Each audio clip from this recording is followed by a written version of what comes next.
Good morning to all. I am from TSN the school and today I am going to explain class 10th science lesson number 10. The name of this chapter is light, reflection and refraction. It is the 10th part of this chapter. In my previous video, I would explain you the image formation by concave lens.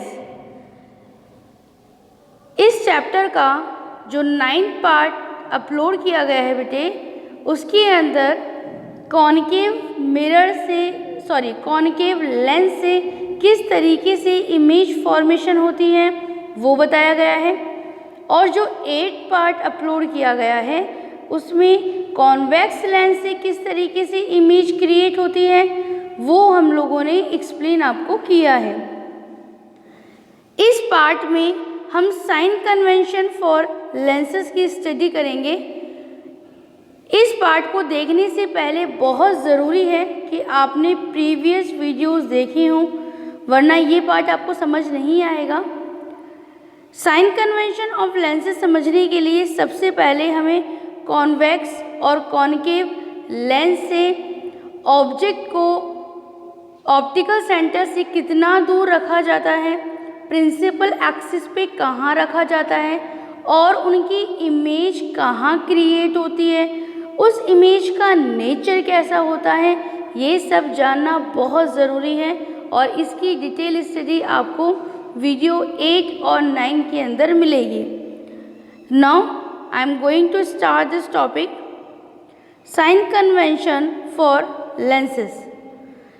दोनों ही lens के बारे में एक साथ study करेंगे हम लोग। First हमारे पास में है बेटा convex lens. Following sign convention is use for measuring various distance.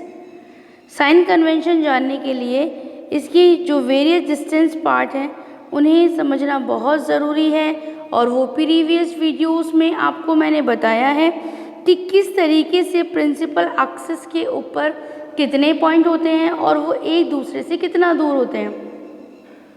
जब हम इमेज क्रिएट करने वाला जो रे डायग्राम बनाएंगे तो आप उसमें हर एक पॉइंट के बीच का जो डिस्टेंस है वो सिमिलर रखते हुए चलना। जैसे कि आपने 1 सेंटीमीटर का डिस्टेंस ले लिया हर एक पॉइंट में, या आपने 2 सेंटीमीटर का डिस्टेंस ले लिया, इससे आपको जो रिज़ल्ट मिलेंगे वो एक्यूरेट मिलेंगे। कि ऑब्जेक्ट को अगर हमने 2f1 पे रखा है तो जो मैंने आपको लिस्ट दी थी कि 2f1 पे रखने पर कॉन्वेक्स लेंस से अगर हम इमेज क्रिएशन की स्टडी कर रहे हैं तो उसी पॉइंट के ऊपर उसकी इमेज क्रिएट होगी इक्वल डिस्टेंस लेने से, जिसकी लिस्ट मैंने आपको प्रीवियस वीडियोस में दी है। ठीक है बेटा। Now I am going to start. First हम लोगों ने यहाँ पर लिया है कॉन्वेक्स लेंस और इसमें बताया है दोनों के अंदर ही देखिए यहाँ पे ये हमारा ऑप्टिकल सेंटर है बीच के अंदर। नाउ F1 एंड F2, इधर 2F1 एंड 2F2। और ये बताया गया है कि यदि प्रिंसिपल एक्सिस से ऊपर की तरफ जाते हैं तो ऑब्जेक्ट की जो हाइट है वो हम कैसे ले रहे हैं, पॉजिटिव ले रहे हैं। और जो इमेज हमारे पास क्रिएट होती है अगर वो नीचे की तरफ क्रिएट हो रही है तो प्रिंसिपल एक्सिस से उसका जो डिस्टेंस हम लोग मेज़र करेंगे उसके आगे क्या साइन लगाएंगे, नेगेटिव साइन लगाएंगे। ठीक है। सेम ऐसे ही यही हम बात कॉनकेव लेंस के अंदर भी कर रहे हैं। सेम यही बताया है कि प्रिंसिपल एक्सिस से अगर ऊपर की तरफ हमने ऑब्जेक्ट को रखा है तो डिस्टेंस हम प्लस में लेंगे, उसकी हाइट जो है वो हम प्लस में लेंगे। और जो इमेज क्रिएट हो रही है वो नीचे की तरफ क्रिएट होगी तो उसका जो हाइट का मेज़रमेंट है वो हम नेगेटिव फॉर्म में लेंगे। ठीक है। उसी तरीके से नेक्स्ट यहाँ पर बताया गया है all distance on the principal axis are measured from the optical centre. जितने भी प्रिंसिपल एक्सिस के ऊपर डिस्टेंस हम लोग मेज़र कर रहे हैं वो ऑप्टिकल सेंटर से मेज़र कर रहे हैं। The distance measure in the direction of incident ray are positive, all the distance measured in the direction opposite to that of the incident ray are negative. And next, all distance measured above the principal axis are positive. Thus, height of an object and that of an erect image are positive and all distance measured below the principal axis are negative. ये मैंने आपको explain कर ही दिया है। इसके बाद में directions के ऊपर बता रहा है कि अगर हमने ऑब्जेक्ट से ऑप्टिकल सेंटर की तरफ चलते हैं हम लोग, तो डायरेक्शन कैसा लेंगे, पॉजिटिव लेंगे, ठीक है ना। इस तरफ से अगर हम मान लीजिए ये ऑब्जेक्ट रखा हुआ है, अगर इस तरफ आ रहे हैं तो क्या होगा, पॉजिटिव डायरेक्शन होगा। कहाँ से, इस जगह से, यहाँ से पॉजिटिव डायरेक्शन होगा। और यदि हम इस तरफ आ रहे हैं तो डायरेक्शन कैसा लेंगे हम लोग, नेगेटिव लेंगे, ठीक है। तो ये बात तो आपको ये दोनों ही डायग्राम्स देखने पर अच्छे से समझ में आ रही होगी। वर्ड्स की इसमें ज़रूरत ही नहीं है, डायग्राम को देख के ही समझ में आ रहा है कि कब हम पॉजिटिव फॉर्म में लेंगे और कब हम नेगेटिव फॉर्म में लेंगे। इसके बाद नेक्स्ट है आपका the rule are same as in case of spherical mirror. The following table gives the sign convention for lenses. Following sign convention is use for measuring various distance. जो अभी हमने study की है, जो अभी हम स्टडी कर रहे हैं, सेम यही फॉर्मेट हमने मिरर के लिए भी यूज़ करा है। स्फेरिकल मिरर की जब हमने स्टडी करी थी तो उसका जो साइन कन्वेंशन वाला पार्ट है वो भी इसी पर ही बेस है। ओके गाइज, नाउ नेक्स्ट आगे चलते हैं। The distance measure to the direction of incident ray are positive and all the distance measured in the direction opposite to that of the incident ray are negative. All distance measured above the principal axis are positive. Thus, height of an object and that an erect image are positive and all distance measured below the principal axis are negative. ये बात जो यहाँ पर words कहे हैं वो मैंने अभी आपको एक्सप्लेन किया है। और यहाँ पे इरेक्ट वर्ड क्यों यूज़ कर रहे हैं बेटा, वी नो वेरी वेल कि अगर इमेज उल्टी बनती है, अगर इमेज उल्टी बनती है तो हम उसके लिए क्या वर्ड काम में लेते हैं, इरेक्ट काम में लेते हैं। तो कंफ्यूज नहीं होना है, आगे आगे जैसे पार्ट चलते जाएंगे तो पीछे वाले पार्ट्स को आपको भूलना नहीं है। आप उसकी स्टडी करके और फिर इन पार्ट्स को देखेंगे तो आपको बहुत अच्छी तरीके से समझ में आ जाएगा, ठीक है। नाउ नेक्स्ट है हमारे पास the rules are same in case of spherical mirror. The following table gives the sign convention for lenses. ये जो आपको टेबल यहाँ पे दिया गया है, इससे आप बहुत ही अच्छी तरीके से आपको एक्सप्लेन हो जाएगा कि कब हमें साइन को पॉजिटिव लेना है और कब हमें साइन को नेगेटिव लेना है। ये कहाँ काम में आएगा ये जानना ज़रूरी है।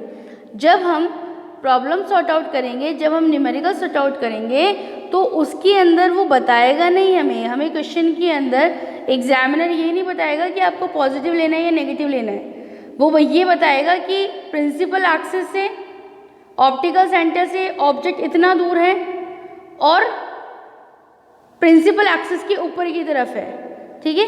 तो उस वक्त हमें पहचान लेना है कि भाई अगर इतना दूरी पर है तो हम साइन जो है प्लस लेंगे या माइनस लेंगे, और अगर ऊपर है तो हमें क्या लेना है, प्लस फॉर्म लेनी है उसकी। अगर इमेज क्रिएट हो रही है, वो इमेज इरेक्ट है, दैट मीन्स हमें उसका कौन सा साइन लेना है, नेगेटिव साइन लेना है। ओके, नाउ नेक्स्ट हमारे पास में टॉपिक जो है वो है लेंस फॉर्मूला, और ये बहुत ही इम्पोर्टेंट है बेटा, मोस्ट इम्पॉर्टेंट टॉपिक है ये। The relationship between distance of the object and distance of the image and focal length of the lens is called lens formula और lens equation। ये आपके पास में 1 मार्क्स का क्वेश्चन पुटअप हो रहा है यहाँ से। What you understand by lens formula और lens equation, आप lens formula से और lens equation से क्या समझते हैं। तो यहाँ पर आपको आंसर में ये डेफिनेशन लिखनी होगी कि the relationship between distance of the object, जिसे हमने किससे शो किया है, यू से शो किया है, एंड द इमेज, इसको हमने किससे शो करा है, डिस्टेंस ऑफ द इमेज को वी से, and focal length small F से, of the lens is called lens formula of the lens equation और द लेंस इक्वेशन। इसे लेंस फॉर्मूला या लेंस इक्वेशन कहा जाता है। अच्छा, अब हम ये जो आपके सामने फॉर्मूला दिया गया है इसे हार्डली लर्न कर लेना बेटे, मोस्ट इम्पॉर्टेंट है। बहुत सारे न्यूमेरिकल्स प्रॉब्लम जब हम लोग सॉर्ट आउट करेंगे तब काम में आएगा कि 1/f is equal to 1/v minus 1/u। ये लेंस फार्मूला है। The lens formula is applicable to both convex and the concave lens. तो यहाँ पर ये हमारे लिए प्लस पॉइंट हो गया कि हमें लेंस फार्मूला अलग अलग लर्न नहीं करना है। और इस बात का यहाँ पे ध्यान रखना बेटे, ये साइन जो आ रहा है 1/v माइनस 1/u है, तो यहाँ पर हमें बहुत ध्यान रखना है इस साइन का, क्योंकि जब ये अपनी पोजीशन चेंज करते हैं तो साइन भी चेंज हो जाएगा। आगे जाके हम प्रॉब्लम को सॉर्ट आउट करेंगे तब ये काम में आएगा हमारे, इसलिए ध्यान रखना लेंस फार्मूला के बीच में साइन कौन सा काम में लिया जा रहा है। And of course 1/f is equal to 1/v minus 1/u। Points to be remembered while using the lens formula: the value of the known parameters should be used with proper sign as per the sign convention. No sign should be assigned to the unknown parameters during calculations. जब हम problem sort out करेंगे, numerical problem sort out करेंगे, तो वहाँ पे तीनों चारों चीज़ें जो टॉपिक आज मैं ले रही हूँ ये सभी काम में आएंगे। ठीक है, साइन कन्वेंशन वाला हमें खुद को ही लगाना होगा, उसकी वर्ड्स को ध्यान में रख के, जो क्वेश्चंस के अंदर वर्ड्स दिए हैं उनको ध्यान में रखना होगा और उसके आगे प्लस माइनस का साइन लगाना होगा।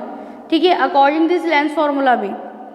चलिए नेक्स्ट आइए, हमारे पास में मैग्निफिकेशन है। मैग्निफिकेशन के 3 केस हमारे कोर्स में है। मैं इस वीडियो में केवल फर्स्ट केस ही आपके साथ डिस्कस कर रही हूँ और नेक्स्ट जो वीडियो अपलोड करूँगी, जो कि इसका लास्ट वीडियो होगा, थ्योरी पार्ट का लास्ट वीडियो होगा वो, तो उसके अंदर हम 2 इम्पॉर्टेंट टॉपिक करेंगे। एक तो मैग्निफिकेशन के रिमेनिंग जितने टॉपिक्स हैं वो, और एक पावर ऑफ लेंस, जिसके ऊपर लॉट ऑफ द क्वेश्चंस जो हैं वो पुटअप हुए हैं, तो उसकी भी स्टडी हम लोग करेंगे। अभी हम लोग देखते हैं मैग्निफिकेशन। तो सबसे पहले आपके पास डेफिनेशन है, what is the means of the magnification? Magnification is the ratio of the size of the image to the size of the object. Image की जो हाइट होगी हमारे पास में, जो साइज होगा, और जो ऑब्जेक्ट का साइज होगा उसके बीच में जो डिफ्रेंसिएशंस होंगे उसका जो रेशो होगा उसे हमने नाम दिया है मैग्निफिकेशन। तो यहाँ पर ये ध्यान रखना है कि इमेज के लिए हम लोगों ने क्या लिया है H1, ओके, और ऑब्जेक्ट के लिए हम लोगों ने क्या लिया है HO। तो चलिए देखते हैं मैग्निफिकेशन का फॉर्मूला क्या है, size of the image upon size of the object. और इसके अंदर हम लोग क्या कर लेंगे, साइज ऑफ द इमेज के लिए हम लोग शो करेंगे H1 और साइज ऑफ द ऑब्जेक्ट के लिए हम लोग HO, ऑब्जेक्ट का O, और इजिकल टू, अब देखिए साइज ऑफ द इमेज, तो इस यहाँ पे डिस्टेंस से भी शो कर सकते हैं हम इसे, जो हम लोगों ने मिरर के केस में किया था ना। तो बस वो आप इसको देखने से पहले वो वीडियो भी एक बार गो थ्रू कर लीजिएगा। यहाँ पर साइज ऑफ द इमेज जो है वो हम लोगों ने क्या ले लिया, साइज तो हम लोगों ने H1 और HO से शो किया था, और अब जो डिस्टेंस वाला पार्ट है उसको भी हम लोगों ने यहाँ पर शो कर दिया कि अगर हम इमेज के डिस्टेंस की बात करेंगे और मैग्निफिकेशन निकालना है तो उसको हम लोग कैसे शो करेंगे, V/U की फॉर्म में। आई बात समझ में? ये वाला जो पार्ट है, ध्यान दीजिए, ये वाला जो पार्ट है, ये वाला, ये क्या है, height, magnification of the height, और किस में, लेंस के अंदर। ठीक है, और ये वाला जो पार्ट हो गया ये किसका हो गया, डिस्टेंस का हो गया। नाउ नेक्स्ट देखते हैं हम लोग, magnification produced by a lens can be equal to 1, greater than 1 or less than 1 depending upon the size and nature of the image। अब nature of the image के लिए जो मैंने आपको टेबल्स दी थी वो टेबल्स आपको लर्न होनी बहुत ज़रूरी है, समझनी बहुत ज़रूरी है। उसके बाद में ये कह रहे हैं यहाँ पर लास्ट के अंदर कि जो मैग्निफिकेशन की वैल्यू है वो +1 भी हो सकती है, वो -1 भी हो सकती है और 1 से कम भी हो सकती है। डिपेंड किस पे करता है? डिपेंड करता है साइज़ के ऊपर, इमेज की जो साइज़ आएगी उसके ऊपर डिपेंड करता है। नाउ नेक्स्ट है हमारे पास केस 1। जैसे मैंने स्टार्टिंग में भी कहा आपको कि मैग्नीफिकेशन का मैं फर्स्ट केस आपके साथ डिस्कस करूँगी। तो फर्स्ट है when height of the image and height of the object दोनों ही इक्वल हों। ठीक है, height of the image is equal to height of the object. तो m इज इक्वल टू क्या लेंगे हम लोग? h1 जिसको हम लोग hi से भी कर सकते हैं, hi इमेज के लिए हम लोग i ले लेंगे और ऑब्जेक्ट के लिए हम लोग o ले लेंगे। देन hi अपॉन ho, तो hi और ho इज इक्वल टू किसके ले लेंगे? 1 के ले लेंगे। क्यों? क्योंकि वो दोनों एक दूसरे के इक्वल हैं। When the magnification is 1, the size of the image is equal to the size of the object। जब मैग्नीफिकेशन की वैल्यू 1 हो तो size of the image is equal to the size of the object होगा। ठीक है, तो ध्यान रखना h के साथ में हम लोगों को अगर ऑब्जेक्ट की हाइट ले रहे हैं तो ho से शो करना है, और अगर इमेज की ले रहे हैं तो hi से शो करना है। ओके गाइज, नाउ इसके बाद में जो मैग्नीफिकेशन की 2 केसेस हैं वो नेक्स्ट पार्ट के अंदर मैं आपके साथ डिस्कस करूँगी। आई होप कि आज के जो टॉपिक्स हैं जो कि न्यूमेरिकल को सॉर्ट आउट करने के अंदर हमारे लिए बहुत ही हेल्पफुल होंगे, तो आप इनकी स्टडी अच्छे से करिएगा। थैंक यू वेरी मच बच्चे।